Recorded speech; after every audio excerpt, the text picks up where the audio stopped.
Hello guys. Hello guys.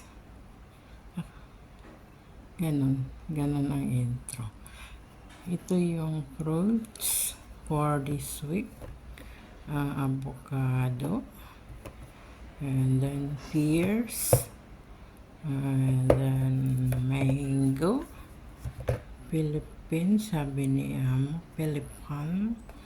And then kiwi from Australia. Saan ba galing tong avocado na to? Okay. Ang liit. Hindi ko mabasa kung saan siya galing. Ay, ambot. Hindi ko mabasa. So, bahala na kung saan siya galing. Orange from China. Yan ang fruits for this week. Pero hindi ako kasali dito, no? Kay Madam lang to. Si Madam.